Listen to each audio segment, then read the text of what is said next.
স্বাগতম জনাইছোঁ পুনৰবাৰ মোৰ ইউটিউব চেনেললৈ। আজি মই আসাম ডাইৰেক্ট ৰিক্ৰুটমেণ্টৰ চিলেবাছ অনুসৰি এটা ক্লাছ লৈ আহিছোঁ।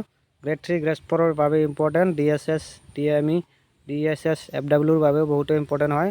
ছ'চিয়েল ছায়েন্সৰ অতি প্ৰয়োজনীয় কেইটামান MCQ কুৱেশ্যন লৈ আহিছোঁ। আপোনালোকে ইয়াৰ পৰা কমন কুৱেশ্যন পাব পাৰে। তাৰ বাবে মই বহুত কষ্ট কৰি SCRT কিতাপৰ পৰা বিচাৰি লৈ প্ৰশ্নবোৰ আনিছোঁ। আপোনালোকে বহুতো ইম্পৰ্টেণ্ট হ'ব। SCRTৰ কিতাপ ফ'ল' কৰিব দিছে চিলেবাছ অনুসৰি, গতিকে মই সেইবিলাক কিতাপ ফ'ল' কৰি কিছুমান কুৱেশ্যন তাৰে পৰা বাছি দি থাকোঁ সদায়। এটা ভিডিঅ' পাই থাকিব মোৰ ইউটিউব চেনেলত। এনেকুৱা ভিডিঅ' পাই থাকিবলৈ যাতে আপোনালোকে ভালদৰে প্ৰস্তুতি কৰিব পাৰে, তাৰ বাবে এই চেনেলটো ছাবস্ক্ৰাইব কৰি থওক। আপোনালোকে কষ্ট কৰি ইমান বিচাৰি থাকিব নালাগে। মই SCRT কিতাপৰ পৰা বিচাৰি আপোনালোকলৈ সহজভাৱে কিছুমান কুৱেশ্যন দিবলৈ চেষ্টা কৰিম। তো আপোনালোকে এনেকুৱা ভিডিঅ'বোৰ চাই থাকিবলৈ মোৰ চেনেলটো ছাবস্ক্ৰাইব আৰু সকলোকে শ্বেয়াৰ কৰি দিব, যাতে সকলোৱে পায় ভালদৰে প্ৰস্তুতি কৰিব পাৰে আৰু আপোনালোকৰ বন্ধু বান্ধৱী বা আপুনিও এটা ভাল চাকৰি অসম চৰকাৰে ল'ব পাৰে। 26,000 চাকৰিৰ ভিতৰত এটা যাতে আপোনাৰ নামটো থাকে, তাৰ বাবে আপোনালোকে ভালদৰে প্ৰস্তুতি কৰক। কম সময়ৰ বাবে ইমান কষ্ট কৰি কিতাপবোৰ উলিয়াই লৈ অলপ অসুবিধা হয়, গতিকে মই যিমান দূৰ পাৰোঁ কিতাপবোৰৰ পৰা লৈ সহজভাৱে দিবলৈ চেষ্টা কৰি আছোঁ। তো আজিৰ ক্লাছটোত মই ছ'চিয়েল ছায়েন্সৰ 4ৰ্থ ক্লাছ লৈ আছোঁ। তাৰে আগৰ ভিডিঅ' যদি চোৱা নাই আপোনালোকে, তেতিয়াহ'লে মোৰ ইউটিউব চেনেলত যাই চাব, আৰু মই ডেছক্ৰিপশ্যনত লিংক দি দিম, তাৰ পৰাও আপুনি চাব পাৰে। আৰু যদি কিবা কনফিউজন থাকে আৰু মোক টেষ্ট দিবলৈ মোৰ এটা হোৱাটছএপ গ্ৰুপ আছে, সেই গ্ৰুপটোত জইন কৰিব। এনেকুৱা হোৱাটছএপ গ্ৰুপত ডাইৰেক্ট কুৱেশ্যন কৰিব পাৰি, আৰু কিছুমান মোক টেষ্ট মই কণ্টেক্ট কৰোঁ। সেই মোক টেষ্টবোৰ দিবলৈ আপুনি মোৰ ইউটিউব চেনেলটোত এই হোৱাটছএপ গ্ৰুপটোত জইন কৰি তাৰে পৰা লিংকবোৰ পাই আপুনি মোক টেষ্ট দিব পাৰিব আৰু নিজকে এটা পৰীক্ষা কৰিব পাৰিব। তো আপোনালোকে প্ৰথম কুৱেশ্যনটো লৈ আহিছোঁ, আৰু আপোনালোকে এই কুৱেশ্যনবোৰৰ এনচাৰ দি যাব, যাতে আপোনালোকে কিমান দূৰ পাৰিছে সেইটো এটা পৰীক্ষা হৈ যায়। প্ৰথম কুৱেশ্যনটো হৈছে, ইংৰাজ কোম্পানীৰ প্ৰথম বাণিজ্য কেন্দ্ৰটো ক'ত আছিল? কালীঘাট, আমৰাগাঁও, মছলিপট্টম, গোবিন্দপুৰ। ক'ত আছিল? কালীঘাট নহয়, এইটো হ'ব মছলিপট্টম। মছলিপট্টমত প্ৰথম ইংৰাজসকলৰ বাণিজ্য কেন্দ্ৰটো আছিল। নেক্সট কুৱেশ্যনটো লৈ আহিছোঁ। নেক্সট কুৱেশ্যন দিছোঁ, পলাচীৰ যুদ্ধ কেতিয়া হৈছিল? 1757 খ্ৰীষ্টাব্দত, 1857 খ্ৰীষ্টাব্দত, 1957 খ্ৰীষ্টাব্দত, 1661 খ্ৰীষ্টাব্দত। কিমান চনত হৈছিল পলাচী যুদ্ধ? এইটো হ'ব 1757 খ্ৰীষ্টাব্দত হৈছিল পলাচীৰ প্ৰথম যুদ্ধটো। নেক্সট কুৱেশ্যন দিছে, ভাস্কো দা গামাই কেতিয়া ভাৰতলৈ আহিছিল? ভাস্কো দা গামাই কেতিয়া আহিছিল? 1524, 1498, 1450, 1598। কিমান চনত আহিছিল ভাস্কো দা গামাই? এইটো হ'ব 1498 চনত ভাস্কো দা গামাই ভাৰতলৈ আহিছিল। প্ৰথমবাৰ ভাৰতলৈ কিমান চনত আহিছিল? 1498 খ্ৰীষ্টাব্দত। নেক্সট কুৱেশ্যন আছে আপোনালোকৰ।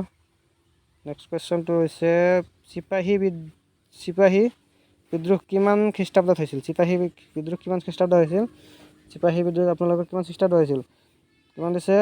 1757, 1856, 1856, 1835, 1857। কিমান চনত হৈছিল চিপাহী বিদ্ৰোহ? 1857 চিপাহী বিদ্ৰোহটো হৈছিল। নেক্সট কুৱেশ্যনটো কি দিছে? নেক্সট কুৱেশ্যনটো দিছে, চিপাহী বিদ্ৰোহৰ গুৰি ধৰোঁতা কোন আছিল? চিপাহী বিদ্ৰোহৰ গুৰি ধৰোঁতা কোন আছিল? মংগল পাণ্ডে, বাল গংগাধৰ তিলক, সুভাষ চন্দ্ৰ বসু, ভগত সিং। কোন আছিল? এইটো হ'ল মংগল পাণ্ডে আছিল চিপাহী বিদ্ৰোহৰ গুৰি ধৰোঁতা।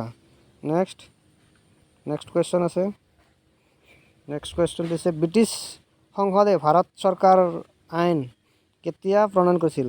ব্ৰিটিছ সংসদে ভাৰত চৰকাৰ আইন কেতিয়া প্ৰণয়ন কৰিছিল?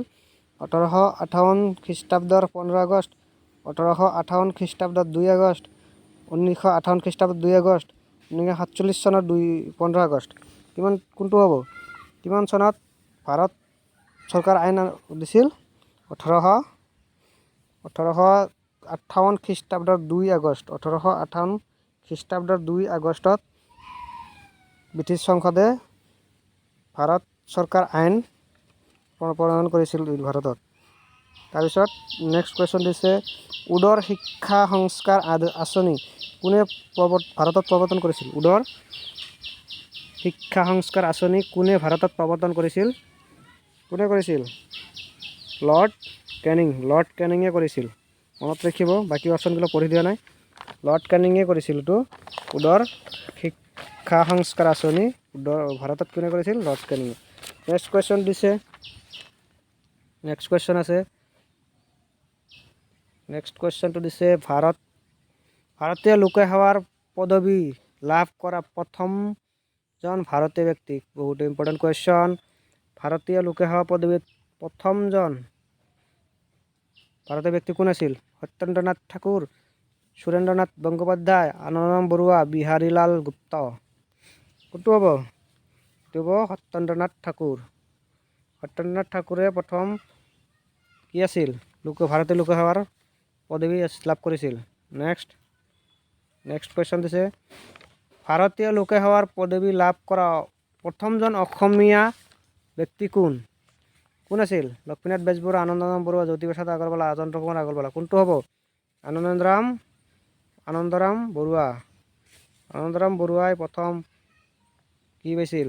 ভাৰতীয় লোকসেৱাৰ পদবী পাইছিল প্ৰথমজন অসমীয়া হিচাপে। নেক্সট কুৱেশ্যন দিছে, ব্ৰিটিছ সংসদে ভাৰতীয় পৰিষদ আইন কেতিয়া প্ৰৱৰ্তন কৰিছিল? ভাৰতীয় পৰিষদ আইন কেতিয়া প্ৰৱৰ্তন কৰিছিল? কিমান চনত? 1861 চনত। 1861 চনত ভাৰতীয় পৰিষদ আইন প্ৰৱৰ্তন কৰিছিল ইংৰাজসকলে। এইখিনি আছিল বহুতেই ইম্পৰ্টেণ্ট কুৱেশ্যন, মই বাছি উলিয়াই দিছোঁ, আপোনালোকে চাই ভাল পাব। আৰু যদি ভিডিঅ'টো ভাল লাগিছে লাইক কৰিব, কমেণ্ট কৰিব আপোনালোকে কেনেকুৱা পাইছে, আৰু ভিডিঅ'বোৰ শ্বেয়াৰ কৰিব যাতে সকলোৱে পায়, আপোনালোকৰ সকলোৱে যে ভালদৰে প্ৰস্তুতি কৰিব পাৰে। তাৰ বাবে ভিডিঅ'টো শ্বেয়াৰ কৰিব আৰু like, comment, share and subscribe কৰিবলৈ নাপাহৰিব। Thank U.